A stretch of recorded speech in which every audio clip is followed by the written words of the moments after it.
जय हिंद साथियों, स्वागत है आप सभी का हमारे YouTube चैनल अवतार स्टडी में। मैं आशुतोष आज आपके लिए लेके आया हूँ लाभ एवं हानि का नेक्स्ट पार्ट। आज हम आपके लिए जो लेके आए हैं बहुत ही शानदार टॉपिक है। जब दो वस्तुएं संयुक्त मूल्य पर खरीद कर अलग अलग प्रतिशत लाभ या हानि पर बेची जाएं तो वहाँ पर जो वस्तु का क्रय मूल्य या विक्रय मूल्य निकालना हो तो वही आपको हम आज सिखाएंगे। यह टॉपिक बहुत ही शानदार है, एग्ज़ाम में कहीं ना कहीं आपको देखने को मिलता है और वनडे एग्ज़ाम में अगर यह टॉपिक पर सवाल आती है तो आपकी छूट जाती है। आज के बाद सवाल नहीं छूटना है, कोई सवाल आपकी नहीं छूटेगी प्रॉफिट एंड लॉस का, अगर आप हमारे प्लेलिस्ट पे जाके पूरा वीडियो को देखते हैं तो बिना देरी करते हुए बढ़ते हैं प्रश्नों की ओर। और प्रश्न को पहले पूरा समझेंगे, फिर पढ़ेंगे, लगाएंगे और कोई अगर आपकी समस्या होती है तो आप कमेंट करके ज़रूर बताइएगा। एक व्यक्ति एक मेज तथा एक कुर्सी 500 रुपये में खरीदता है। वह उस मेज को 10% हानि पर तथा कुर्सी को 10% लाभ पर बेच देता है। इस पर उसे कुल 10 रुपये का लाभ होता है। तदनुसार उस कुर्सी का क्रय मूल्य कितना था। बहुत ही शानदार प्रश्न है। तो सबसे पहले हम इसे ये समझ लेते हैं कि हम इसे रेशियो विधि से लगाएंगे और बहुत ही कम समय में आप एग्ज़ाम में सॉल्व कर सकते हैं। मेज को मान लेते हैं 10% का नुकसान हुआ है। कुर्सी के से हम मान लेते हैं कुर्सी और एम से मान लेते हैं मेज। कुर्सी पर क्या हुआ, 10% का क्या हुआ है लाभ। अब देखिए कुल पर क्या हुआ है, 10 रुपये का लाभ हुआ है। तो 500 रुपये था, 10 रुपया, अभी देखिए यहाँ पर रुपया है, इसको भी परसेंट बदल लीजिए। तो 500 पर कितना हुआ है 10, और परसेंट बदलने के लिए 100 से गुणा, 5 दूनी 10 यानी 2%, यानी कुल पर क्या हुआ 2% का लाभ हुआ है। जी हाँ, 2% का लाभ कुल पर हुआ है। देखिए ये भी लाभ है, ये हानि है। लाभ हानि दोनों क्या हो जो जुड़ जाएगा, 10 2 12। पिछले वाले टॉपिक में आपने देखा था पिछले वीडियो में कि आप लाभ लाभ होता है तो घटता है और लाभ हानि होता है तो डिफरेंस निकालते हैं। लाभ हानि होता है तो जुड़ता है सर, और लाभ रहेगा तो डिफरेंस निकाल लेते हैं। तो यहाँ पे 10 में से 2 गए 8 आ जाएगा। 4 दूनी 8, 4 3 12, यानी 2:3 आ गया। सर प्रश्न में पूछा क्या है, तदनुसार उस कुर्सी का क्रय मूल्य। अब कुर्सी का बताना है, कुर्सी का मतलब 3 और 3 का यहाँ पर रेशियो का वैल्यू निकालना है। कुल कितना है 500, कुल कितना है 500 और 3 का मान निकालना है। नीचे क्या रख देते हैं अनुपातिक योग, 3 2 5, 5 1 कम 5, 2 0, 3 से गुणा हो जाएगा 300 आ जाएगा। तो हमारा कौन सा विकल्प सही हो जाएगा सर, हमारा विकल्प ए नंबर सही हो जाएगा। तो बहुत ही शानदार, बहुत ही लाजवाब प्रश्न था। अगर आपकी कोई समस्या हो गई हो, पहले प्रश्न में समझने में कोई दिक्कत हुई हो तो आप उसकी कसर दूसरे प्रश्न में निकाल लीजिए। दूसरे और तीसरे में समझ लेंगे तो समझ लिए पूरा टॉपिक समझ में आ जाएगा। और हम एक एक टॉपिक का एक एक वीडियो लेके आते हैं, बस बहुत ज़्यादा समय का नहीं रहता है। आप 24 घंटे में बस 20 मिनट निकाल कर वीडियो को देखिए और बहुत ही अच्छा समझ में आएगा। तो चलिए बढ़ते हैं अगले प्रश्न की ओर। आपके सामने स्क्रीन पर है आज का दूसरा प्रश्न। एक आदमी 2160 रुपये में 2 पंखे खरीदता है। एक पंखा 15% के लाभ पर तथा दूसरा 9% की हानि पर बेचकर उसे पूरे सौदे में न लाभ होता है और ना ही हानि। हर पंखे का क्रय मूल्य रुपए में, तो यहाँ पर हर पंखे का क्रय मूल्य रुपए में बताना है। सर पहला पंखा मान लेते हैं फर्स्ट और सेकंड मान लेते हैं दूसरे पंखे को। और पहले पंखे का क्या होता है 15% का लाभ होता है, दूसरे पे क्या होता है 9% का नुकसान होता है। पूरे सौदे में कुछ ना लाभ होता है ना जीरो, तो हम मान लेते हैं जीरो। सर यहाँ पर 9 में से 0 गए 9, 15 में 0 15। सर कोई लाभ हानि नहीं हुआ है, बस यहाँ पर रेशियो निकालते हैं। 3 3 9, 3 5 15। ये सर क्रय मूल्य है। ये सर क्या है, क्रय मूल्य है। सर क्रय मूल्य क्यों है, क्योंकि 15% क्या है लाभ पर, लाभ किस पे होता है क्रय मूल्य पर। यहाँ पर दूसरे पे क्या है हानि, ये भी तो क्रय मूल्य पर ही तो 9%। तो यानी हम सीपी पर निकाल रहे हैं सर, तो सीपी ये क्रय मूल्य का ही रेशियो लास्ट में टाइम आता है आपका। फिर उसके बाद आपका 2160 रुपये में दोनों पंखे का खरीदा गया था और पहले वाले का रेशियो 3 मान है और दूसरे का 5 है। तो हमें सर निकालना क्या है, यानी दोनों की वैल्यू निकालना है। तो 2160 पर आप 3 की वैल्यू निकाल लीजिए और 3 का अनुपातिक योग 5 3 8 हो जाएगा पहले वाला। 2160 का दूसरे वाले को निकालना है 5 और अनुपातिक योग नीचे रखते हैं 8। अब 5 3 8, यहाँ पे भी क्या हो जाएगा 5 3 8 हो जाएगा। फिर 8 से भाग दीजिए, 8 दूनी 16, 8 सते 56, 2 70 आज 2 70 का 3 में गुणा कर दीजिए, 3 0 0, 3 सते एक हासिल लाइन 2, 3 दूनी 6 2 8, 810 आ जाएगा।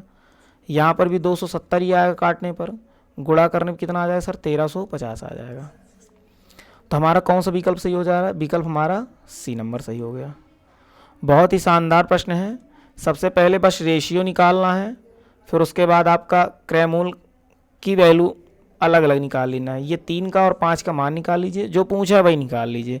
यहाँ पर हर पंखे का पूछा था निकाल लीजिए, पहले वाले का पूछता तो पहले का निकाल, दूसरा का पूछता दूसरे का निकालते, दोनों पूछा तो दोनों का सर निकाल दीजिए, कोई दिक्कत होनी नहीं चाहिए। तो बढ़ते हैं अगले प्रश्न की ओर। 2 घड़ियों का कुल क्रय मूल्य 840 है। एक घड़ी का 16% के लाभ पर तथा दूसरी को 12% की हानि पर बेचा जाता है। कुल सौदे में ना लाभ होता है और ना ही हानि। वह घड़ी जिसे दुकानदार लाभ पर बेचता है उसका क्रय मूल्य बताना है। सर अब की बार प्रश्न क्या है? जिस घड़ी पर लाभ होता है उसी का क्रय मूल्य बताना है सर। तो प्रश्न को ध्यान समझेंगे, उसके बाद लगाएंगे। अब देखिए 2 घड़ियों का क्रय मूल्य 840 है, तो पहले पे क्या होता है? पहले घड़ी पे 16% का लाभ और दूसरे पे क्या होता है सर 12% का क्या होता है? नुकसान होता है। और कुल सौदे में कोई कुछ नहीं होता तो 0 रख देते हैं। 16 में 0 गए 16, 12 में 0 गए 12, 4 3 12, 4 चौको 16, यानी 3:4 आ गया। क्रय मूल्य हमारा कितना आ गया? 3:4। सर यहाँ पर लाभ हानि रख देते हैं और घटा के हम आप निकालते हैं, तो जो आएगा रेशियो क्रय मूल्य का ही होगा। पहले का क्रय मूल्य 3 का है, दूसरे का 4 का। अब देखिए यहाँ पर 840 रुपये है और पूछा क्या है? जिस दुख पर लाभ होता है उसी का क्रय मूल्य बताना है। तो लाभ किस पे हुआ है? लाभ 16% यानी पहले वाले पर, और इसका वैल्यू कितना दिया है? 3। भाई निकाले आपने क्रय मूल्य 3, तो इसका भाग कितना हो जाएगा? 840 का 3 भाग निकालना तीसरे वाले का 3। अनुपातिक योग कितना है इसका? 4 3 7 हो जाएगा और यहाँ पर 3 रख देते हैं, काट दीजिए। 12 120 आ जाएगा, 12 3 36, 360 आ जाएगा। इस तरह से हमारा विकल्प ए नंबर सही हो जाएगा। तो उम्मीद है कि आप सभी परीक्षार्थियों को बहुत ही अच्छे समझ में आ रहा होगा। जिन्हें कोई समस्या हो रही हो कमेंट करके ज़रूर बताएं। अगर थोड़ा सा भी आपको अच्छे समझ में आया हो, थोड़ा सा भी लाभदायक है आपके लिए, तो हमारे चैनल को सब्सक्राइब करें, लाइक करें और दोस्त यारों में इसे शेयर करें। तो चलिए बढ़ते हैं अगले प्रश्न की ओर। यह इस टॉपिक का अंतिम प्रश्न है और इसे भी बहुत ही अच्छे तरीके समझेंगे। अगर आपको समझ में आ गया हो टॉपिक तो आप हमसे पहले इसे कमेंट करके ज़रूर बताएं। तो क्या होगा सर इसका आंसर? तो चलिए पढ़ते हैं और उसके बाद लगाते हैं। एक दुकानदार 750 रुपये में 2 कुर्सियां खरीदता है। वह पहली कुर्सी को 22% के लाभ पर तथा दूसरी कुर्सी को 8% की हानि पर बेचता है। यदि पूरे सौदे में कोई लाभ अथवा हानि न हो तो दूसरी कुर्सी का विक्रय मूल्य कितना है? तो बहुत ही शानदार प्रश्न है। तो पहली कुर्सी कितनी है? पहली कुर्सी 22%, दूसरी कुर्सी कितना है? 8% का नुकसान। सौदे पे कुछ क्या हो रहा है? 0% का लाभ हानि कुछ नहीं हो रहा है।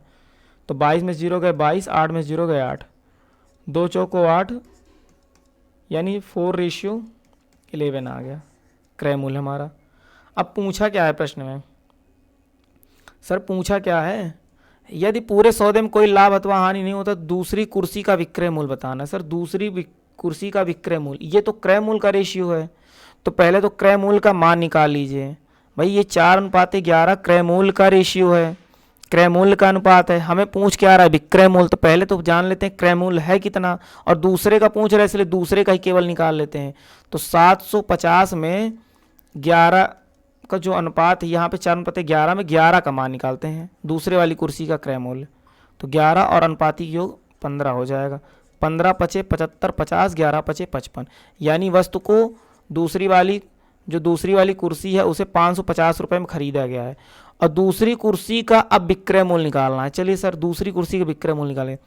तो 550। अब बताइए विक्रय मूल्य यहाँ पे दूसरी कैसे निकालेंगे? यहाँ पे बताया गया है कि दूसरी कुर्सी पर 8% का हानि बेचता है, तो 550 पर 8% का नुकसान करवा दीजिए। तो यानी 92% की वैल्यू निकालेंगे। जी हाँ, 92% की वैल्यू निकालेंगे। तो यहाँ पर 92% का वैल्यू निकालने के लिए आप 92% में 100 नीचे लिख लेते हैं, 0 से 0 कट गया, 5 दूनी 10 और 5 से काटेंगे 11 आ जाएगा। 2 से काटेंगे इसे कितना, 2 चौको 8, एक बचे को 2 छंग 12, 11 गुणे 46। सर 11 गुणे 46 कितना आ जाएगा, 506 आ जाएगा।